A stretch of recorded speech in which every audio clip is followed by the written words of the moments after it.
Shock Monkey Radio is entertainment for adults, by adults, and the views and opinions expressed here do not reflect upon the sponsors or FXBG Public Radio. For additional information, please refer to the U.S.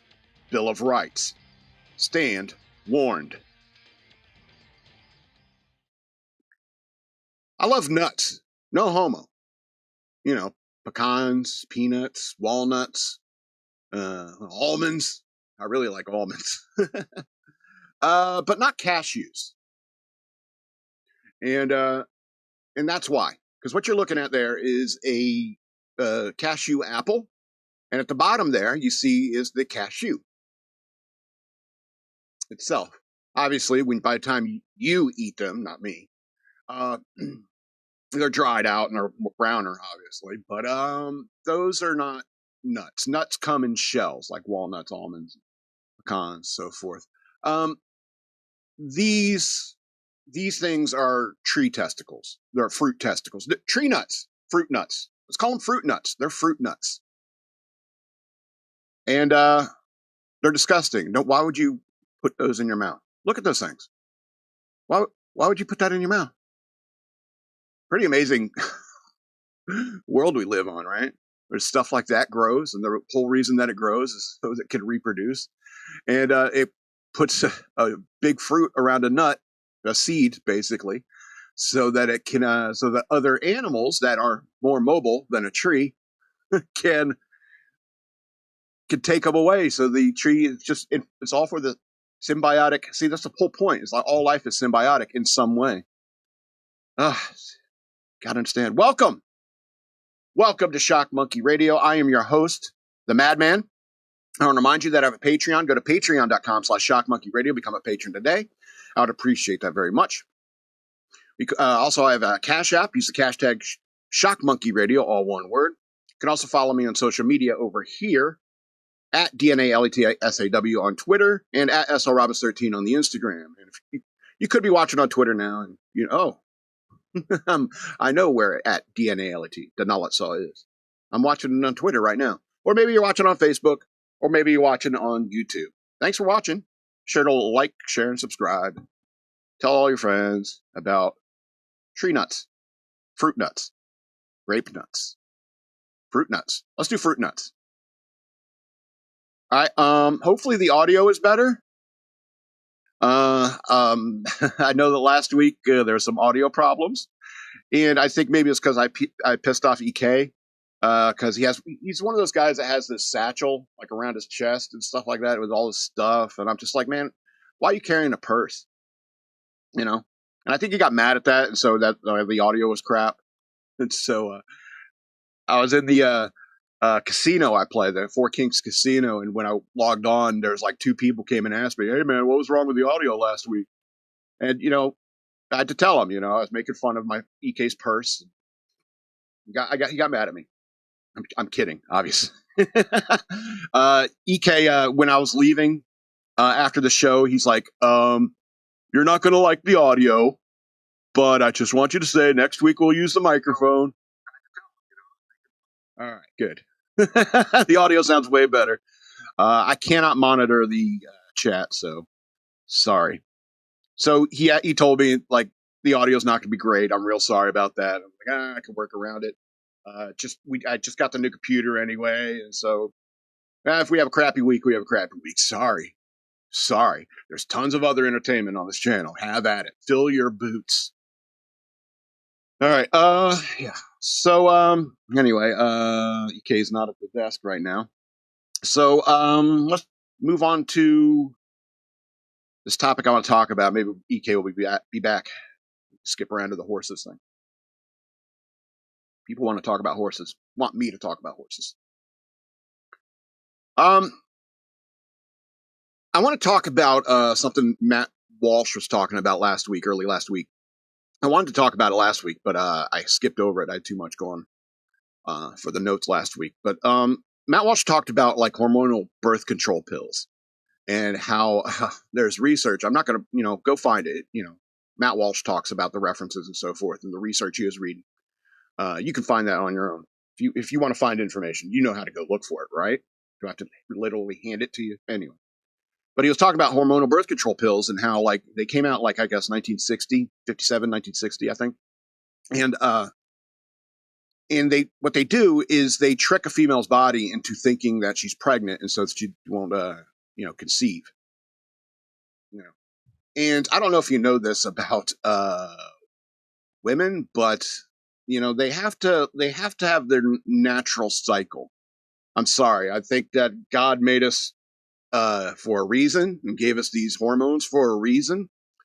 And when you take birth control pills, it changes your hormones in your body. It changes them like in a serious way, to the point, this is what the point Matt Walsh was talking about, is to the point where there has noticeable effects on the brain, particularly like the frontal lobe, things like memory problems, things about forgetting things, also like a lack of emotional control.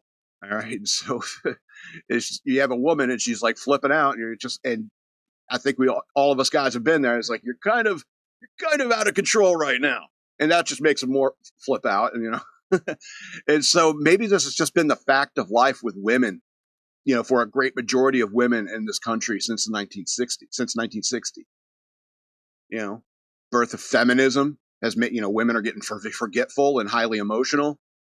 That's not good for relationships. It's not good for people dating. Marriage is breaking up ever since the birth control pill. Divorce starts skyrocketing. And every profile I see on dating apps is like, oh, I'm so sick of this. There's internet dating is not all it's cracked up to be, and I think a lot of people who use like internet dating agree with me on that. And it could be because all these women are taking birth control pills. Now, when you're riding your menstrual cycle in a natural way, your body will produce chemicals called hormones. I think in women it's called estrogen and progesterone or progesterone. Anyway, and we, being mammals, and like many mammals, we like to sniff each other's butts in a metaphorical or even, but I mean, there's a very real olfactory sense involved when it comes to smelling pheromones. Just like deer, the stags go into rut and stuff like that. They just, that's natural. That's supposed to happen. And when women are riding their natural cycle, when they're, on their old little peloton of their menstrual cycle, that's the natural flow of their lives. Forgive the pun. And so and when they go out in the world and they run across, men, men, they smell the estrogen and progesterone. I forget how to pronounce that second one. They smell it, and their body starts to produce more testosterone. And so, since women have been taking birth control pills, that hasn't been happening because every single woman that smells like a pregnant woman, and you're not producing any more testosterone because of it. But if a fertile woman comes around a man, then his testosterone he'll start producing more testosterone. All right. This is just the very simple basics of pheromones and how they work in the human anatomy. Okay. And so and that could explain like the whole soy boy phenomenon, because all these women are like, have the pheromones of pregnant women. And so all these boys are growing up around a bunch of pregnant women. And so their bodies don't produce any testosterone. And then you start thinking about the ages at which young women start going on to the birth control pill. All right. Think about those ages. Think about the conversations you've had with parents who say something like, well, she's about to be 14 and I got a bunch of 16, 17-year-old guys sniffing around the house. I've got to put her on the pill. So a 15-year-old girl goes on the birth control pill. Your brain doesn't fully form until, your frontal lobe, especially until you're like 25 years old. And so that's why I think, no drugs. You shouldn't use any kind of drugs at all until you're like 25 years old. Oh, but madman, weren't you smoking and drinking at 16 years old? Yeah. I did it wrong. I didn't understand the full scope of everything until after I was about, 25 years old, because my frontal lobe was developed enough at that point. See, and smoking and drinking at that young age did take some toll on me, but good thing I'm already a genius. And even when I'm hammered, I'm smarter than most of you. Anyway, humble brag. And so these women, for from a very young age, are altering their brain chemistry and their pheromones. It's to the point where, they've been living their lives in puberty, from puberty on, with this altered chemical composition in their body. All right. And then they finally meet a guy, but the whole time their body is like a pregnant woman's.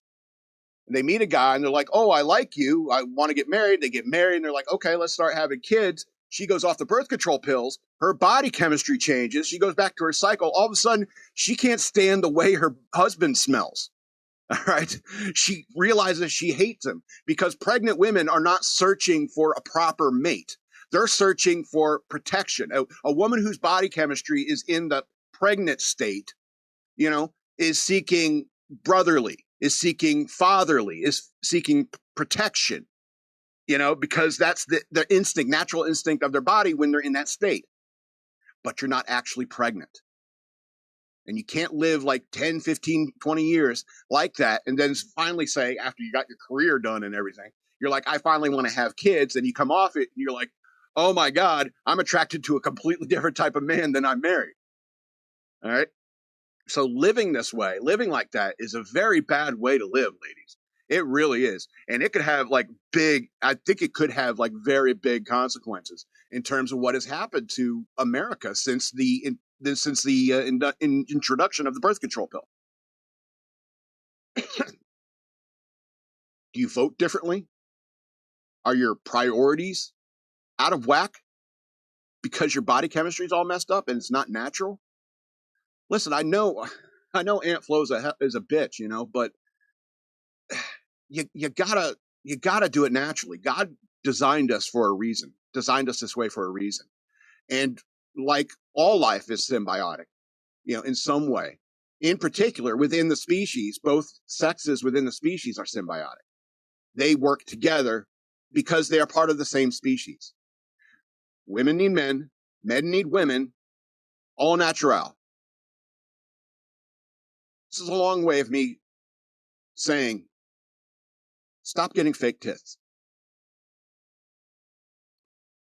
All right, I'm going to go back up 1 to 3 to the horse racing pick. Pull that up. These damn creatures. What's funny is I know that that's the Preakness.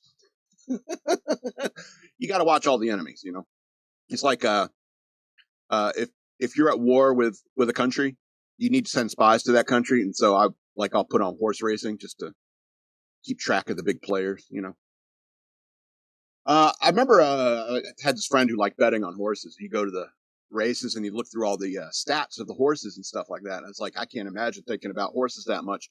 And then, I turned out having this obsession, hating horses. And turns out I think about horses much more than he does. And he studies the stats of the horses so he can actually make money by betting on the horses. And I just think about horses and how to kill them, fantasize about killing them, how to kill them all, and stuff like that. So I don't know. I think he's more efficient with his obsession with horses than I am. At least he can make money doing it. But he's Irish. Irish guys can gamble. They got lucky. He gets lucky. I don't.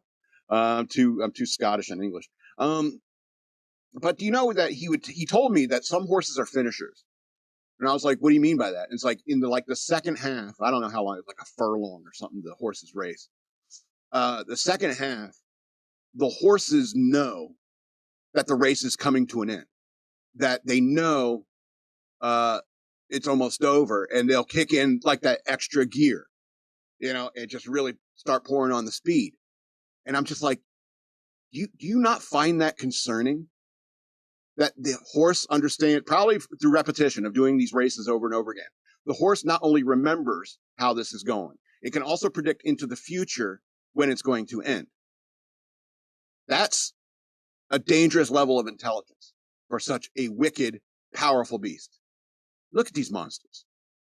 All right. Some people want to say, oh, no, the jockeys, they just whip them harder, like digging their heels and stuff like that. So the horse knows, it's time to go really, really fast. No, I don't think so. Jockeys, how can I put this? as gently as possible. I don't want to piss off the jockey community. Jockeys are like that guy on your wrestling team who was the only one in the 105 weight class. You know what I mean? The small guy who never ate anything, and he wanted to stay in that 105 class because there was no one else to wrestle in that class. And so when you ran up against another school, you need somebody in the 105 so you don't have to forfeit. Was it 105 or 108? I don't remember. Anyway, but he was a small guy, and I was like at 140. He beat me at wrestling. He was really good. I mean, so no shade to him, but he never ate. He was always trying to stay at 105 at 16 years old. And it was like, dude, man, you need to pack on the weight. And that's what jockeys are. All right. They're guys who want to keep their weight as low as possible so that when they ride the horses, they're not too much of a burden. So the horse can actually go faster. And so you're talking about a bunch of malnourished guys who probably use a lot of meth or cocaine, just to keep the appetite at bay. You know what I mean? So I don't know. I'm kind of like Charlie Kelly. It's like, holy shit, you can talk. I'm surprised that you can talk. Oh, the jockeys are gonna be coming after me. But this is what I mean. It's like, how much do you think about horses? You think about I don't even bet on them. I feel like if I put a bet on a horse, I wouldn't trust the horse to come through. Like the horse would know that I bet on him. It's like, oh, that motherfucker bet on me. He hates horses. Nope. I'm lagging back. And every time I did bet on horses, the one I bet on was oh, we're in a race. And it's like, okay, we got to wait. Hey, we got to wait for your horse, madman, before the next race can start. And they're like, oh, come on, buddy. Come on. Grand Shahi to win. Never take betting advice from a cartoon.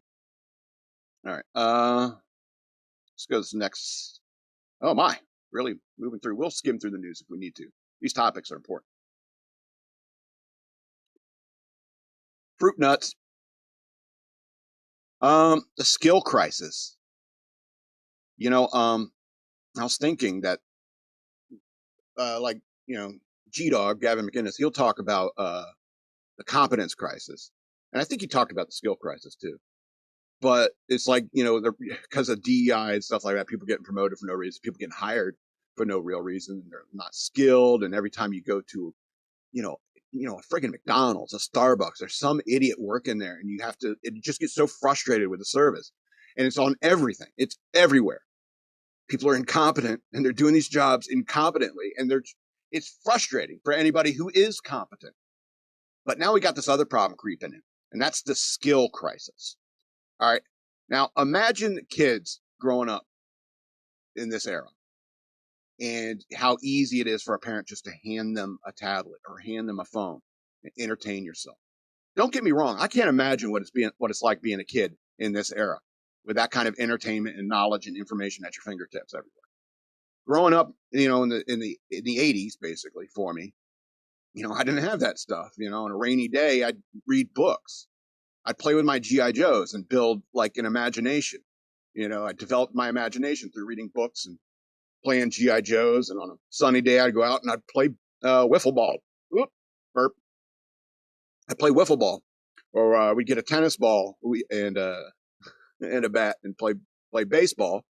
We played with a regular baseball once. We broke a window immediately. And there's a big conversation. Should we use it? What if we break a window? Clunk, the first hit into a window. Like, oh, geez. We called that one, didn't we? But I was learning to play baseball. And then eventually I got to a point where I was playing Little League baseball. And by that time, I had plenty of summer days where I'm just riding my bike all through the neighborhood. That's a skill, riding a bike, running, fielding, hitting, not so much. I couldn't hit. I was picking up these skills. Granted, they're not great skills. They're not incredibly useful. But I mean, they're physical activity stuff. And to this day, I'm a flexible and fairly athletic despite my weight. And age. And so it conditioned me into living a certain way physically, and that helped when I joined the Navy. All right. And then, I go to high school, I get involved in band, learn to play trumpet, learn to read music. And based upon that, just like 4 years in band until they're like, you got to join marching band or jazz band. It's like, well, no, not doing that. I'm out. And so, I learned to read music. And just based upon learning how to play a single instrument, the trumpet, I learned how to read music. And then I picked up several other instruments along the way. More skills.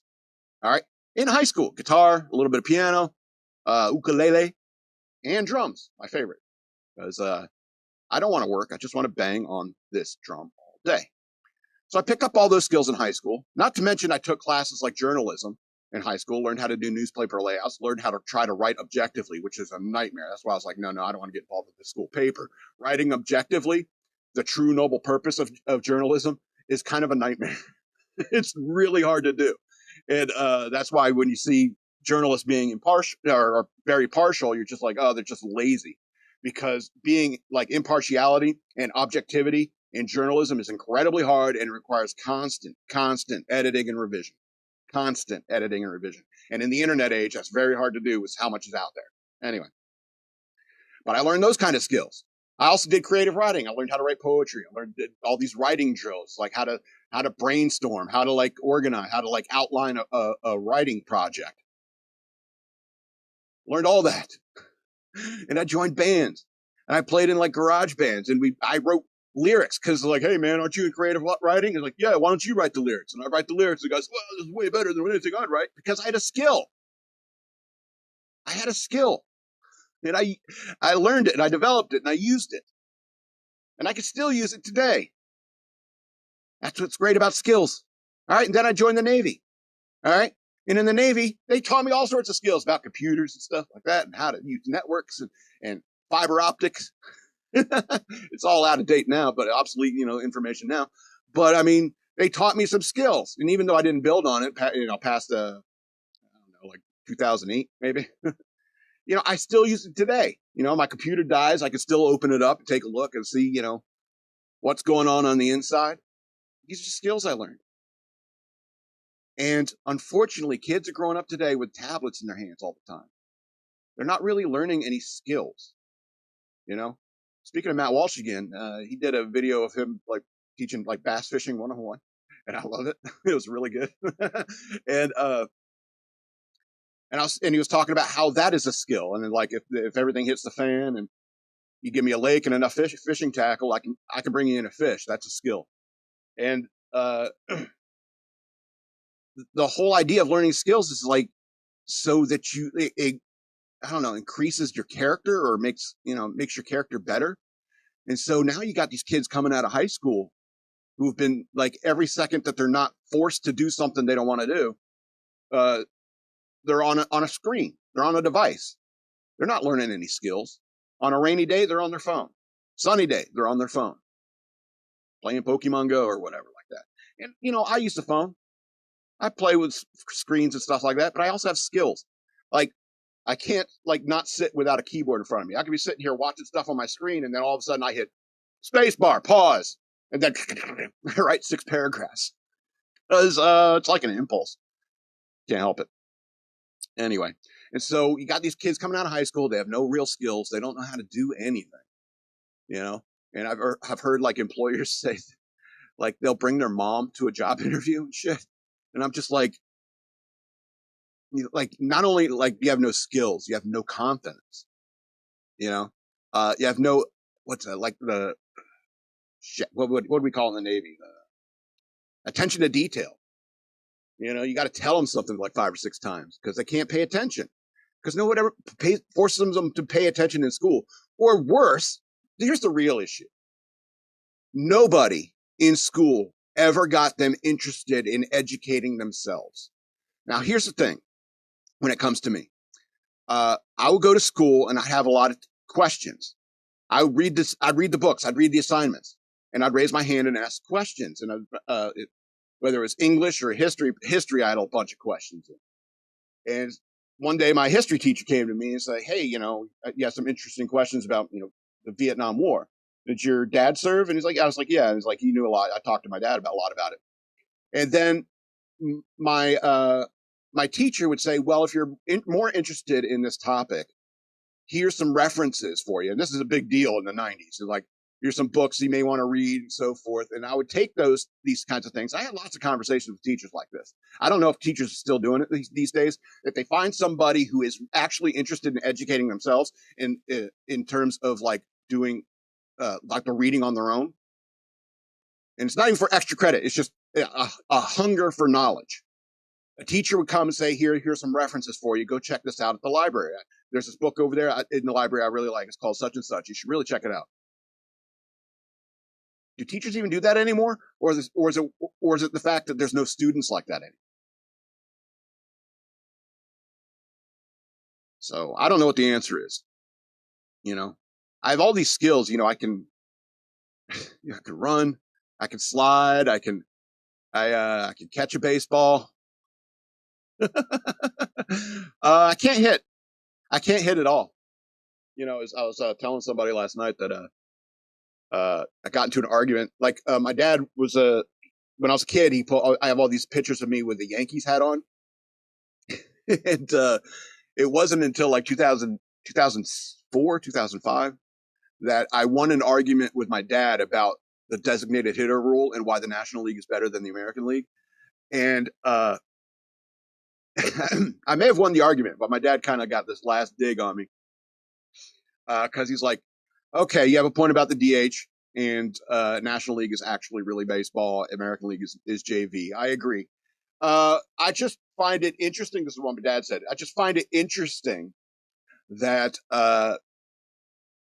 yeah, or ironic. I find it ironic that you have this opinion because you couldn't hit and you couldn't pitch for shit. He said, no, he said your lifetime batting average was 0.00 and you couldn't pitch for shit. So it's not like you could ever take advantage of that rule anyway. Ow, Dad. Ow. This is like the first time I beat him at chess. We've never played again. Anyway. Hey, we should go down to the batting cages, man, before it's too cold. I don't know. Just want to brush up on the skills. The very little batting skills I have. All right. We're going to do a movie review. Hopefully EK can pull up the image at some time. But I saw the 1996 movie Sleepers. Now, it's a ton of people in it. Lots of Robert De Niro, Kevin Bacon, what's his name? Rain Man, Dustin Hoffman. Yeah, Sleepers, 1996 film. Brad Pitt, Jason Patrick, Dustin Hoffman, Robert De Niro, and Kevin Bacon.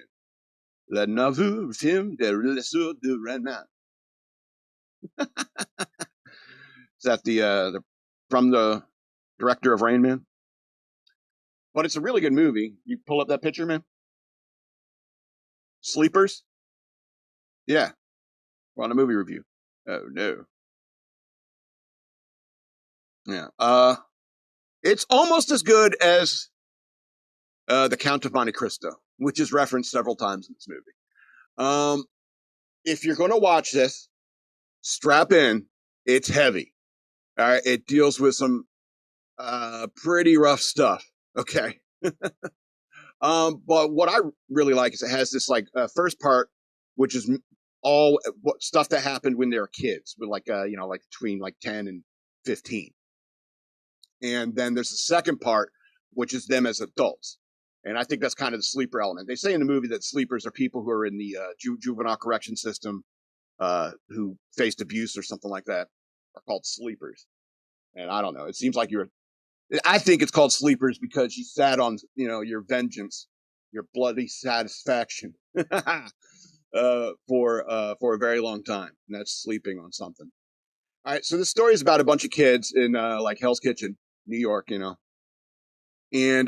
just a couple of troublemaking, kids. And so they had this, they get into, they do rapscallion stuff. Like they go up to, and this is what happened. And this is what got them in trouble. They went up to a hot dog, had one guy go up to the hot dog vendor. The other boys are hanging out nearby. And you order a hot dog, hot dog, mustard, and onions. And then you say, oh, hand me a couple napkins. The guy reaches for the napkins and the kid runs off. And then these the guy, the hot dog vendor, is faced with the dilemma: leave his stock there and chase him down, or stay there and just lose the hot dog. All right, and then the rest of the boys will go get another hot dog vendor. But this guy chased the kid, started chasing him around Hell's Kitchen, trying to get his hot dog back. And so the other boys just come up to his cart and just start feasting on hot dogs. It's theft. It's wrong. You shouldn't do this kind of thing. But they decide just to mess with the guy by moving his cart, his hot dog cart. So they start moving around. Eventually, the guy who stole the original hot dog, circles back around and meets up with him by the cart, with the guy still hot on his heels. And they're like, oh no, we got to do something. So they take the hot dog cart over to the subway platform, and they say, what we're going to do is going to like hang it over the edge. And then when he comes up, we'll let go and run. And then he'll have to hold on to his hot dog cart to keep him from going down the stairs. You see where this is going? Unfortunately, the boys weren't strong enough to hold the hot dog cart once they got it over the edge, and they had to let it go or else be dragged down with it. And this is right as the guy whose hot dog cart it is comes running up. And the hot dog cart just down the stairs and ends up hitting somebody, killing a guy. So they get arrested and placed into juvenile corrections. Something similar happened to me last night. I was coming home from work and I had a 12-pack of beer and it slipped out of my hands on the top of the stairs. And it just da-dong, da-dong, da-dong, da-dong, da-dong. It's like, oh, man. So I had to wait an hour. I waited an hour before opening them. And even when I did, like, through 6 of them, they're still... it really shook them up good. Anyway, but a guy died in the film. Brief aside. So the kids get locked up. There's like for a year and a half for some of them. In like juvenile corrections in New York. And there's some guards there. And those guards are terrible, terrible, terrible men. And they do awful, awful sexual things to these young boys on a regular basis. And so they spent like, a year and a half living in this like constant terror, someone coming into your room and so forth. And then like taking you to some secret area of the juvenile correction center and having their way with you. All right. And Kevin Baker's kind of the ringleader of these guys. And what a fantastic actor he was. He did a really good job in this movie. When you have like those cold blue eyes like he has, it's like it makes your villain he look even like worse. It was really good because he did play a very good villain. And so terrible things happen to them in this movie. And then they get out. And then it fast forwards. I think that happened like in 66 or something like that. And it fast forwards to like 81, I think. And 2 of the guys in this group, Robert De Niro plays a priest that knows this group of boys. And he's a tough talking, cigarette smoking priest. He's honestly trying to help the young people in the neighborhood, knowing that they're going to end up in a lot of trouble, especially guys like these troublemakers. And they kind of do. I mean, you can imagine if you got in trouble for accidentally killing a guy as a kid, and then you went to juvenile corrections, and then you're horribly sexually abused, you're probably not going to be doing well in adulthood. And so 2 of these guys are like known alcoholics, known drug addicts, and criminals. And they come into a bar one day, and one of them goes to the bathroom, and he spots Kevin Bacon in the back of the bar, having, eating a steak or something like that, drinking a beer. And he comes back and tells, his friend is like, go look at the table in the back. Tell me who you see. And he goes, yeah, that's him. That's him. And then they go to a room in the back and they pull out their guns and make sure they're loaded. And they come and they confront him. And you can imagine what happens. But the other 2 guys, all right, have somewhat been well adjusted. You can see like Brad Pitt and Jason Patrick. They're kind of the smarter of the 4. And Brad Pitt's character is a district attorney or a prosecutor for the city. And apparently over the years, he's been collecting all sorts of information on these guards that did these awful things to them. And as soon as they start talking about, they talk about like revenge and stuff like that. There's a lot of references to the Count of Monte Cristo, obviously, like I mentioned. But and so as soon as they start talking about revenge, they're immediately all on board. It's like because they accidentally, these 2 criminal types in their group accidentally stumbled upon the Kevin Bacon character, murdered him. Now they're going to trial, all right, for murder. So as a prosecutor, he's prosecuting his friends, and they were kind of mad. It's like, why would he take the case? He's our friend, you know. And a judge, you know, if the judge knew that, he would say that's a conflict of interest. He shouldn't be a part of it. But he says, I'm prosecuting them, and but he's going to throw the case. And this is what you find out is I'm going to throw the case so that they get off for killing the guy who abused us. And I'm going to call some character witnesses of the murdered man, of Kevin Bacon's murdered man. And those character witnesses are going to be the other guards. So I'm going to call one of the other guards in and question him about the abuse and see what happens on the stand. And these guys, they get their revenge, you know? And just like in The Count of Monte Cristo, you're just as hungry for it by the end of the movie as the main characters are. You know, you want that to happen. And if you read The Count of Monte Cristo, there's a point in the book where he's like, I could take what I've taken. I could take what I've won and go. I got, what's her name? Mercedes. I got her. I got my son. I got the riches. I can just take what I've won and go. Screw Count Mondego. Forget about it. And in that point in the book, you're like, oh man, no real revenge. And then you get it at the end of the movie. And the reason why The Count of Monte Cristo is so good is because of the bloody satisfaction, because of the revenge. And when it comes to sleepers, you get the revenge, you get the good feelings, but it's also because this movie it's obviously a tragedy. It's either comedy or tragedy. This is obviously a tragedy, and it ends tragically because obviously, you know, even though they got their revenge, they're still all messed up from their experiences, and so, you know, they have tough lives. Like even the prosecutor guy, Brad Pitt, he's real cold and distant, doesn't really like bad at relationships with everyone. You know, he's just like, and Jason Patrick's character, he doesn't sleep without the light on, so forth, and they're messed up. And you know, even after they got their bloody satisfaction, the two guys that killed Kevin Bacon's character, who got off scot-free, hey, we weren't there. That some priest showed up and said he was with them. He was at a basketball game with them.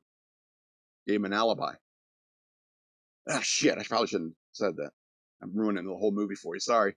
And it's funny, like Dustin Hoffman, it's interesting because he's a big name, especially in the 90s. You know, just Rain Man was still popular and so forth, and he was a big name, but his character was real, like a kind of a doofus and a drunk, and they purposely put him in this position to make it look like, you know, they're so that they can't spot the fix. You know what I'm saying? It's like, well, the prosecutor screwed up, even though the defense attorney was a screw up. He still won the case, you know. And then Brad Pitt's character is like, oh, I screwed this up. I screwed up royally. I don't belong in law, and he quits law. So, good story about revenge, bloody satisfaction. Sleepers, 1996 movie, 12 of 13 stars, -1 star for the trauma Kevin Bacon vicariously inflicted upon me. It's rough. Hope if you can stomach that kind of stuff, then it's a really good movie. No pederasty in Count of Monte Cristo, I don't think. At least I don't remember. All right, let's get into the news worth knowing. What the hell? All right. Hopefully by now you've all hopefully seen the video of the young lady who was stabbed to death in Charlotte, North Carolina. Not very far from us, by the way. Not very far from us at all.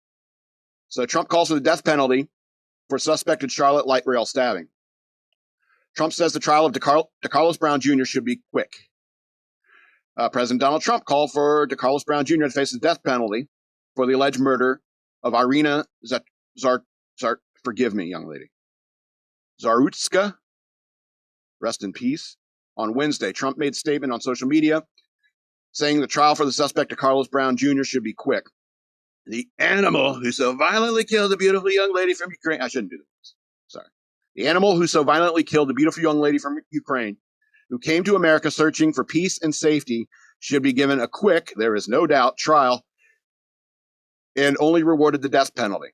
All caps, the death penalty. Trump posted on Truth Social. There could be no other option.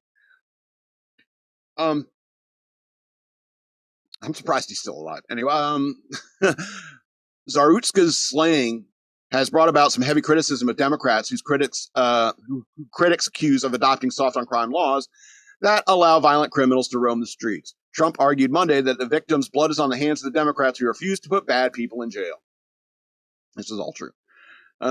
Trump has also placed the blame for Zarutska's killing on former Democratic Governor Roy Cooper, who is now running for the Senate in the battleground North Carolina in a crucial 2026 showdown that may determine if Republicans keep control of the chamber.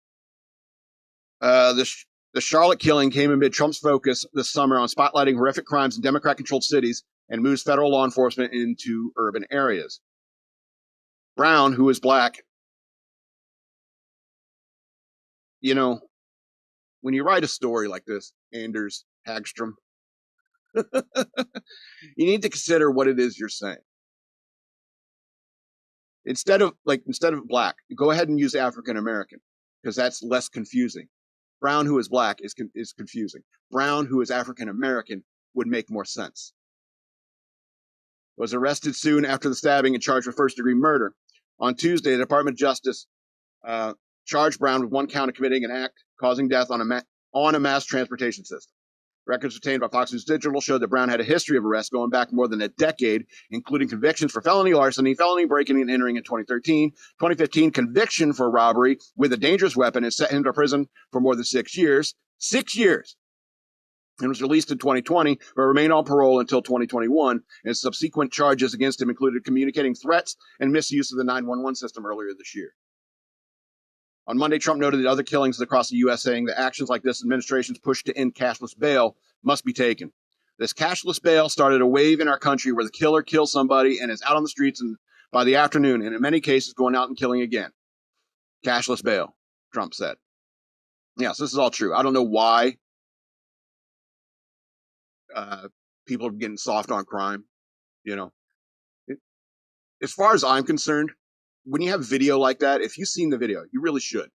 I think you should. Because it's one of the saddest things I've ever seen. Girl gets stabbed in the neck and sits there calmly, waiting to die. And this person doesn't have a criminal record. It's one of the saddest things I've ever saw. And the indifference of the people on the train who were not stabbed bothers me as well. And something needs to be done about it. And in my opinion, when you have something like that on video, you catch that guy, you cuff him, you take him outside of the train, you put him on his knees, and you put a bullet in the back of his head. And you save so much money on trials. You save so much money on, because it seems like so open and shut. I'm sorry, there's a bit of Batman in me. There's a bit of the Boondock Saints in me. I can't believe that it may come to a point that this guy may remain alive for another 10 to 15 years, waiting on different appeals before we get an execution. When your dog pisses on the carpet, you immediately grab his face and rub his nose in it. So he understands that what he just did is wrong. And in the realm of human culture, if you take somebody like that immediately off the train and who stabbed and murdered a woman, you take him and you kneel him outside of the train on the subway platform, on the light rail platform with everybody, all the commuters standing around in their suits and briefcases, and you put him on his knees and you put a bullet in the back of his head. And you call the coroner to come take him away. Because that sends a message to everybody else. For all you sociopaths out there, justice should be swift, especially certain justice. I don't want to see a bunch of trials. I don't want this on court TV. I don't want people talking about this in the media on the trial and stuff. Oh, because these people are animals. Criminals like this are animals. And some people are making it a racial thing. And yeah, you could put a racial element in this. But I feel this way about any kind of criminal. White, black, yellow, purple. What other colors do people come in? Cerulean, is that the one? They're the people down in Agartha, in the north part of Agartha. Ceruleans, the blue people. They had the green skinned people. Remember those two kids? They were green. Popped up in England. They just ate like green beans and shit. Anyway, doesn't matter.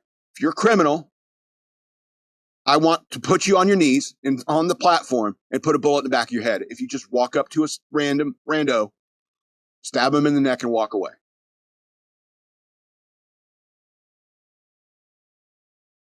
All right, let's move on. I'm really killing time today. Staying on subjects real long. All right, let's talk about Baltimore for a little bit. Also very, very close by. So Baltimore residents reject narrative from city leaders about violent crime dropping, not going low. This is what they were talking about in the last article about Democrat-run cities. You know, in these Democrat-run cities, even the politicians, these Democrat politicians are saying, well, the issue is we have a Republican governor, so it's not our fault. It's like, no. I don't know why cities are so prone to voting Democrat, but you need to wise up. It seems like by this point, enough Democrats would have killed each other in those areas that Republicans would just start buying the property really cheap and start voting anyway. So Baltimore, while local leaders claim Baltimore crime is down amid President Trump's threat to send federal resources to the city, Fox News Digital spoke to several residents on the street. Who did you get to do that? That takes some guts to go do streeters in Baltimore? No, thank you. Fox News Digital spoke to several residents on the street and who said they don't feel safe and don't feel crime is being handled as well as advertised. You don't say. Fox News Digital recently spoke to over a dozen Baltimore residents about how the crime is impacting their community. While locals were split on whether President Donald Trump's plan to deploy National Guard troops would curb crime, residents' safety concerns were top of mind. Tasha, a young mother who spoke to Fox News Digital while pushing her baby stroller through Baltimore Penn North neighborhood, said she doesn't feel safe. Quote, there are so many things and so much going on in Baltimore, she said. That's the stuff that needs attention. You need to be trying to figure out why people are committing and doing crimes that they're doing. How can you all prevent people from doing the things that they're doing? What can you all offer people? There's way more words than there needed to be in that sentence, young lady. No, I don't, Tasha said when she was asked if she feels safe in Baltimore right now. More than 24 people were hospitalized in mass drug overdose event in Pennsylvania, in Penn North, in July. Just that neighborhood? Oh, wow. Meanwhile, 3 out of 7 homicides in Baltimore during August were in the nearby Park Heights, according to local reports.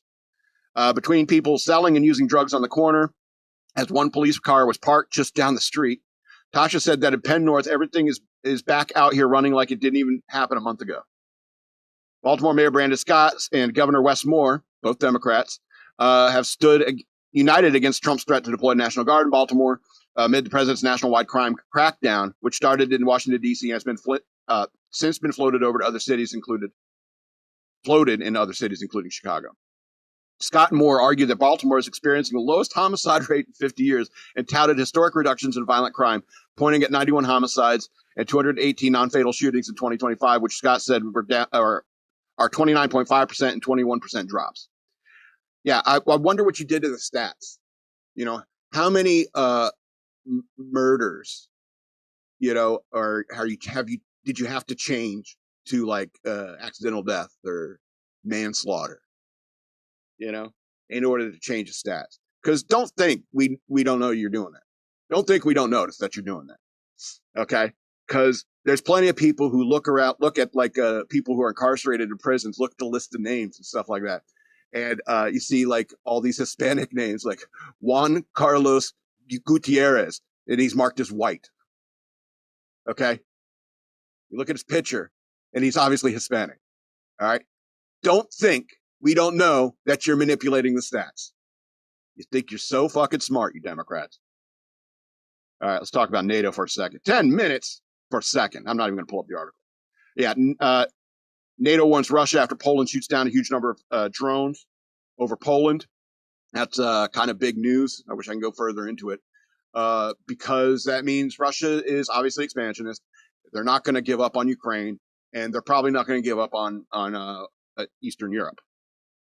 Probably Western Europe. Russia's expansionist. They want to take over the world. Okay.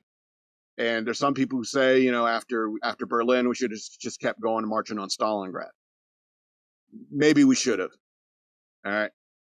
But I don't know what to do about the Russian problem short of war. All right. Let's go to the next story real quick. I should have joined the Coast Guard. So, Coast Guard burns and sinks a suspected drug boat, apprehends 7 alleged drug smugglers. U.S. Coast Guard captured, burned, and sank a suspected drug boat over the weekend. Video released on Tuesday by the Department of Homeland Security. As part of Operation Pacific Viper, good name, the Coast Guard conducted 3 interdictions in one night, in which nearly 13,000 pounds of cocaine were seized. Wow. 7 suspected drug smugglers were apprehended. In the post, the DHS wrote on X, ASMR at USCG captures, burns, and sinks a drug boat. Oh, what the hell? Charlie Kirk shot? Is that right? Shock or shot? Apparently shot during debate at Utah University. This is on The Guardian. Breaking news. Charlie Kirk apparently shot during a debate at Utah University. You see, these liberals, they're incredibly violent. And they want to protect people like this. People were whining about the drug boat that Trump evaporated. And I love lead on target, especially when the enemy's clear.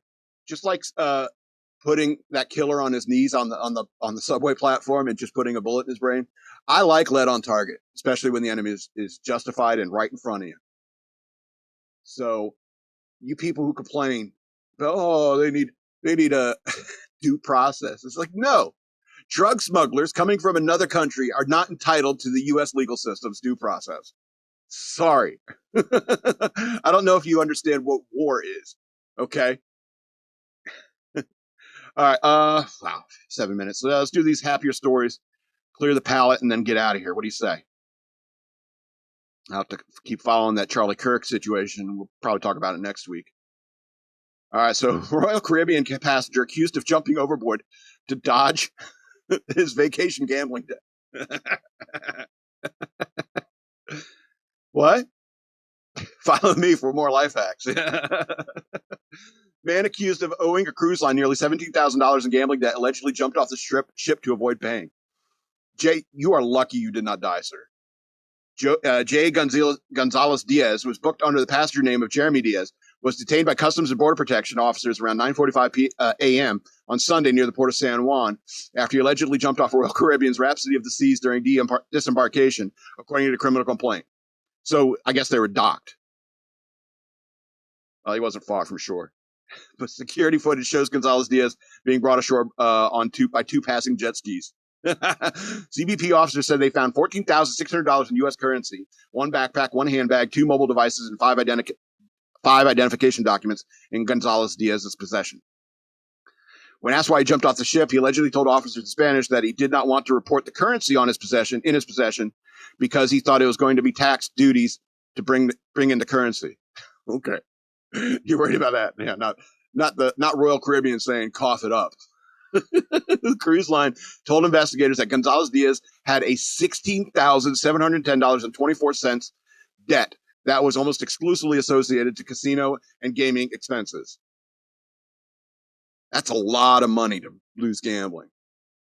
That's a lot of money. That's somebody who has a real problem, because you're like, okay, I've already lost 10 grand. If I had another 5 or 6, I can get it back. But I don't know if you know about this with gambling, but the house always wins. Okay? You know how you win? You don't play. But I like games. I like gaming. I like betting. And I guess I'm just one of those guys who has some self-control when it comes to gambling. All right, let's do a Reddit controversy. These are always fun. Aunt blames niece after accidentally eating dog food during a visit, sparking a family drama. So a family visit took an awkward turn when a curious aunt accidentally ate dog food, fueling a heated Reddit discussion about etiquette.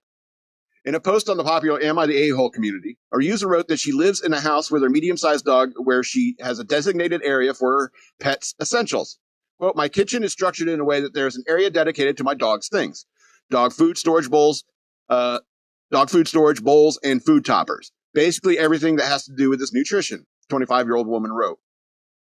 The user's dog food powders are made from a variety of different meats and fish, including beef sirloin, mussels, lamb, and chicken.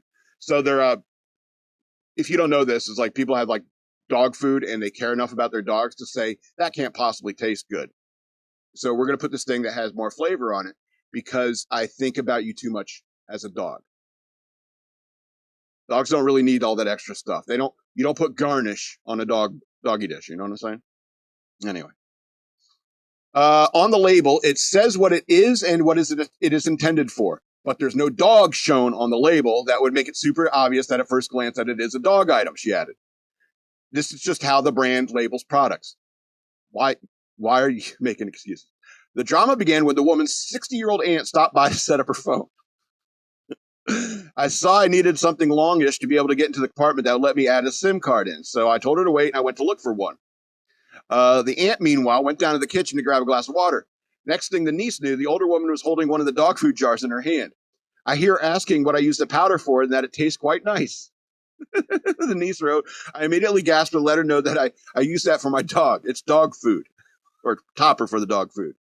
She then said her aunt freaked out. I assured her that while it's used for dogs, it's completely fine and safe for humans and nothing's going to happen to her at all. Which is true. You can even eat dog. It's like she said, it's tasty.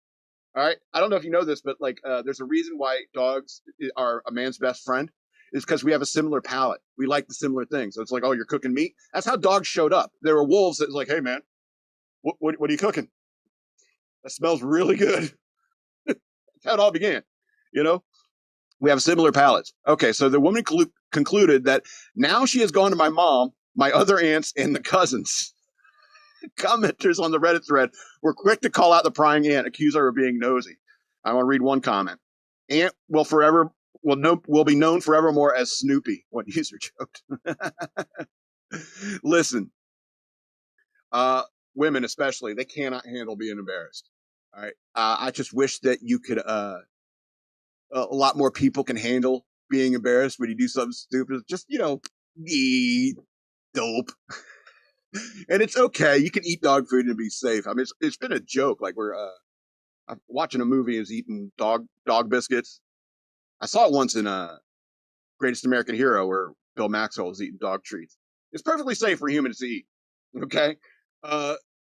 And so there's even that scene in Superman 3 where it's like, oh, what's this, pate? And it's like, no, that's dog food for Buster. And in the Superman's defense, it did look like pate, not dog food. But at the same time, that's your own fault, Superman, for tasting something without being certain what it is. You know what I'm saying? If you start wandering around my kitchen, and I don't have a dog, but if I had like dog food in a drawer, and you're just like, oh, this isn't labeled, there's no dog on the can to prove that it's dog food, I could read the can and see what's on it, but no, I'm just going to have a taste of this weird powder. It tastes kind of good. What is this? Dog food. It's your fault I ate dog food. So she whining to the mother. She should have told me it was dog food. It's like, quit wandering, searching through my drawers and just eating stuff. Random things you find. Anyway, this is going to be the end of the show. I want to remind you again that I have a Patreon. Go to patreon.com/shockmonkeyradio. Become a patron today. I'd very much appreciate it. Or you can send me money through Cash App. Use the hashtag shockmonkeyradio, all one word. You can also follow me on social media over here at DNALETSNW, at SLRobbins13 on the Instagram. Yeah. Fruit nuts. This has been Shock Monkey Radio. I'm the Madman, and I love you.